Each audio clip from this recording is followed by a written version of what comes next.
Evangelho de João, capítulo 1, versículo 28. Depois que João batiza Jesus, diz assim: estas coisas aconteceram em Betânia, do outro lado do Jordão, onde João estava batizando. Não confunda essa Betânia aqui com a Betânia de Lázaro e Marta. Aquela Betânia era em Jerusalém. Essa outra Betânia aqui é do outro lado do Jordão, na Jordânia. Tá certo? Só que quando Jesus foi batizado, 2 discípulos de João começaram a seguir Jesus. Jesus saiu, foi tentado no deserto. Quando Jesus voltou da tentação do deserto, o que ele descobriu? Que João Batista havia sido preso. Jesus percebeu então que seria um risco começar o ministério dele ali. Aí a Bíblia fala o seguinte: Evangelho de João, capítulo 4, Evangelho de Mateus, capítulo 4, versículo 12. Ao ouvir que João tinha sido preso, Jesus voltou para Galileia, que aquela região lá era Pérea, e depois vem a Judeia. Jesus voltou para a Galileia, voltou para cá. E, deixando Nazaré, foi morar em Cafarnaum, situada à beira-mar. Deixando Nazaré, essa expressão no grego, deixando Nazaré, traduzindo ao pé da letra, é como assim, sendo obrigado a sair. Sabe quando a gente fala com um eufemismo assim? Ele foi convidado a se retirar dali. Então Jesus, deixando Nazaré, veio para Cafarnaum. E por que ele escolheu Cafarnaum? Por 2 motivos. Letra A: Cafarnaum era um entroncamento de impostos. Lembra de Magdala? Que eles tinham os peixes lá? Cafarnaum era o lugar onde você tinha a aduana, a Receita Federal. Inclusive, olha que curioso. Estão vendo essa casa cinza que está logo atrás de nós aqui, que hoje é o office, o escritório dos padres? Atrás dessa árvore aqui, tem uma árvore atrás da casa, tá certo? Ali ficava o porto da cidade. E em frente ao porto, um lugar que não está para o público, uma casa. Ora, se era uma casa que estava do lado do porto, quem será que morava lá? O cobrador de impostos, Mateus. Tá certo? Então Jesus veio e ficou na casa de Pedro e Mateus lá. Agora a pergunta que se faz é o seguinte: por que Jesus veio para cá, além dessa questão de seu entroncamento? É uma questão lógica aqui, porque aqui espalha para todo lado, mas tem uma segunda razão que talvez pouca gente saiba. Aqui moravam parentes de Jesus. Quer que eu mostre? Olha, interessante. Quando nós vamos para Mateus, capítulo 27, quando vai falar das mulheres que estavam ao pé da cruz, diz assim: entre as mulheres que estavam ao pé da cruz estavam Maria Madalena, vem cá, Maria Madalena, decora, Maria Madalena,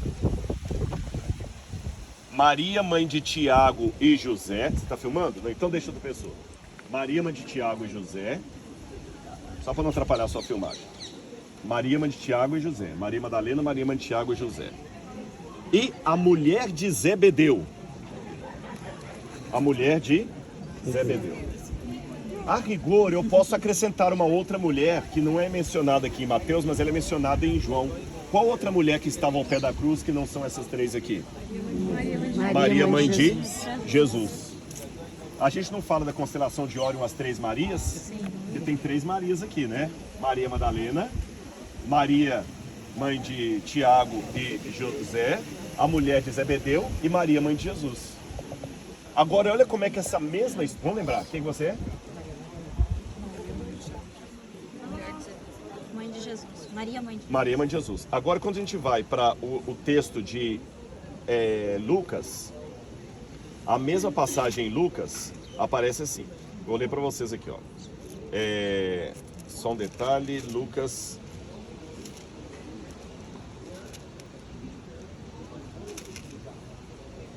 Lucas capítulo 23, versículo 49. Entretanto, todos os conhecidos de Jesus e as mulheres que o tinham seguido desde a Galileia ficaram de longe observando tudo. Então as mulheres estavam lá. Vamos para Marcos agora. Evangelho de Marcos. Evangelho de Marcos vai falar também dessas mulheres. Pode ler? Marcos capítulo 15, versículo 40. Estavam também ali algumas mulheres observando de longe. Entre elas estavam Maria Madalena, Maria, mãe de Tiago, o menor, e de José. Mas aí ele trouxe um detalhe que o outro evangelista não trouxe. Ele falou Maria, mãe de Tiago, o menor. Se eu falo Tiago menor é porque tem dois.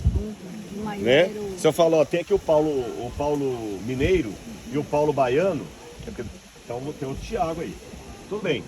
Maria, mãe de Tiago, menor de José, e Salomé. Mulher de Zebedeu. Mulher de Zebedeu. Então já sei o seu nome, já sei o nome do seu marido. Zebedeu e Salomé. Aí quando a gente vai para o Evangelho de João, interessante, se ela é mulher de Zebedeu e se chama Salomé, sabe quem são os filhos dela? Tiago e João. Porque Tiago e João eram filhos de Zebedeu. O outro Tiago. Tudo bem até aí? Quando a gente vai para o Evangelho de João, do seu filho escreveu um Evangelho. No Evangelho de João diz assim, vou ler para vocês. Evangelho de João, capítulo 19, versículo 25. E junto à cruz estavam a mãe de Jesus, Maria, mulher de Clopas. Será que é ela? Não, Ela é Zebedeu. Maria Madalena? Não. Quem que é a mulher de Clopas? mãe de Tiago. Então já sei o nome do seu marido. Clopas, seu filho Tiago menor e José. Já sei o nome do seu marido, Zebedeu, o nome dos seus filhos, Tiago e João, e o seu nome? Salomé. Já sei sobre você, Maria Madalena. E a irmã da mãe de Jesus? Era a mãe. Ó, raciocina. Estavam à cruz. A mulher de Clopas, Maria Madalena, a mãe de Jesus e a irmã da mãe de Jesus. Salomé. A Salomé Se ela é a irmã da mãe de Jesus, Salomé é tia ela era tia de Jesus. Se ela era tia de Jesus, Tiago e João eram primos de Jesus. Se Tiago e João moravam aqui, Jesus veio para casa de parentes. Nossa, incrível. Que quebra-cabeça. Mas deu para entender? Jesus ficou na casa de parentes aqui. Jesus morou nessa cidade. Ele realizou milagres aqui. E um belo dia, aconteceu uma coisa muito desagradável aqui. Havia um homem chamado Jairo, que morava nessa cidade. E a Bíblia fala que a filhinha de Jairo estava enferma. Marcos capítulo 7 conta essa história. Marcos capítulo 7, versículo... Não é Marcos capítulo 7 não, peraí só um pouquinho.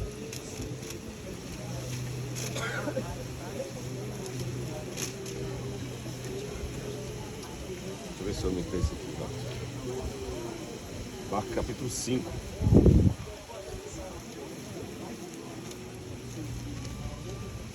Marcos capítulo 5, tá aqui ó. Tendo Jesus voltado de barco para o outro lado, faz sentido ou não faz? O mar tá aqui ó.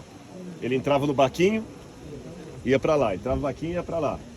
Tendo Jesus voltado de barco do outro lado, reuniu-se em volta dele uma grande multidão e ele estava junto ao mar. As ruas da cidade naquela época eram todas apertadinhas, Estreitas. como essas aqui, ó. Eram todas estreitas. Aqui era pinhado de casa onde nós estamos. Embaixo dos nossos pés aqui tem alicerces como este. Então era um monte de beco mesmo. Jesus chegou. Tinha gente que vinha aqui para conhecer Jesus pessoalmente. Foi aquela multidão para o porto. Para onde? Lá. E todo mundo comprimia Jesus. Então chegou um dos chefes da sinagoga chamado Jairo. E vendo, prostrou-se aos pés de Jesus e lhe pediu com insistência: minha filhinha está morrendo. Por favor, impõe as mãos sobre ela para que seja salva e viva. E Jesus foi com ele. Essa expressão Jesus foi com ele, no grego, dá a entender um negócio mais ou menos assim. Não venha com muita boa vontade, tá? E Jesus foi com ele. Não estou muito afim disso. Entendeu? Agora imagina nas ruelas, Jairo desesperado trazendo Jesus, por quê? Ele era chefe da sinagoga que fica aqui.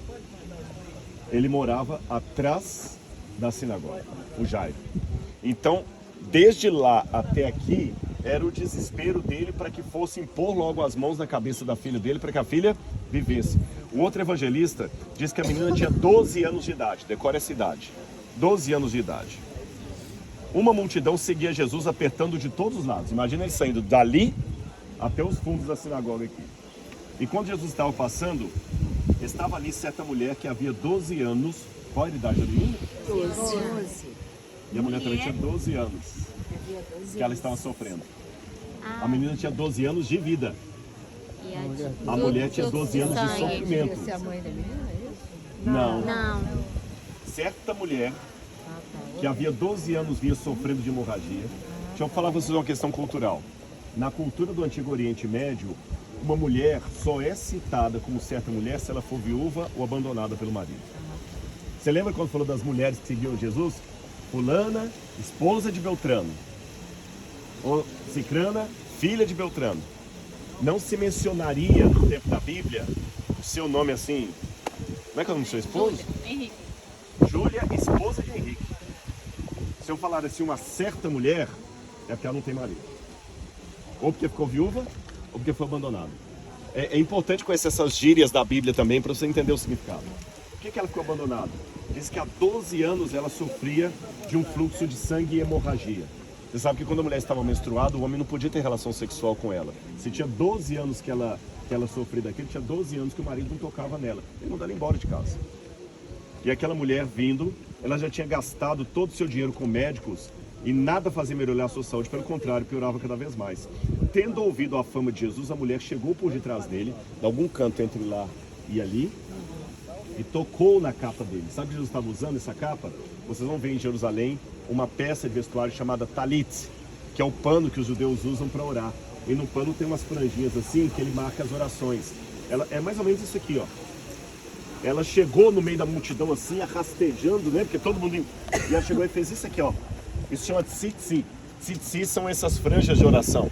Ela tocou, e quando ela tocou, imediatamente ela viu que o sangue estancou, ela ficou curada. E ela já tentou sair de fininho. Quando Jesus parou e falou assim: alguém me tocou. Alguém me tocou. Aí todo mundo, Senhor, todo mundo está te tocando. O Senhor tá... Calma, porque de mim saiu virtude. Peraí, que eu esqueci de uma cena importante. E a urgência de Jairo? E Jesus ainda parou para aquilo ali? 12 anos, eu respeito o sofrimento dela. Mas quem já está sofrendo há 12 anos, 30 minutos a mais, 30 minutos a menos, agora para uma menina de 12 anos que está à beira da morte, vocês que são médicos aí, 1 minuto é a diferença entre salvá-la ou perdê-la. 1 minuto. Jesus falou assim: filha, a tua fé te salvou. Mas que momento mais inoportuno para Jesus falar aquilo. É como se de repente você está com urgência: Rodrigo, vamos lá porque meu filho está morrendo e eu quero parar no McDonald's para fazer um lanche. Nesse meio tempo que Jesus estava curando essa mulher, e ela pensou que Jesus ia dar uma bronca nela, porque ela tocou no homem santo. Jesus a restaurou. Chegaram as pessoas da casa de Jairo, falaram assim: Jairo, não importune mais o mestre, sua filha morreu. Eu já tive a desdita no México, de uma menina morrer na minha frente. Eu estava no México com um pastor fazendo a unção de uma menina na UTI. Quando eu estava orando e os pais pediram, se for, que ela descanse porque estavam sofrendo. Lembro até hoje disso. Quando eu estava orando, eu escutei o barulhinho do... Quando terminou, ela faleceu. Eu não quis interromper a oração, porque foi durante a oração, né? E eu fui dar a notícia para os pais. E é interessante, quando chegou no hospital, todo mundo ficava ligando, dando informação, aquela coisa toda. O pai, que era o mais líder de todos ali. Mas quando morreu, que ele deu a notícia, faleceu, eu vi que o pai fez assim. Aquela cena dele, eu lembro assim, falei, mas o quê? Enquanto tem esperança, você acha que o seu caso vai ser diferente, vem gente querendo te animar, não, tem, você vai sair dessa, não sei o que, tudo. Mas quando recebeu uma notícia, quem já teve um luto na família assim, faleceu. Ligar para quem? Só se for para avisar, mas assim, pedir oração. Aí Jesus falou assim, agora é a minha vez de te conduzir, vamos lá, pessoal. Vamos lá, eu não quero. Quer lembrar dela viva? Não, vamos lá. Eu vou com você lá. E essa história eu vou terminar com vocês lá atrás da sinagoga. Tá bom? Vamos conhecer a sinagoga.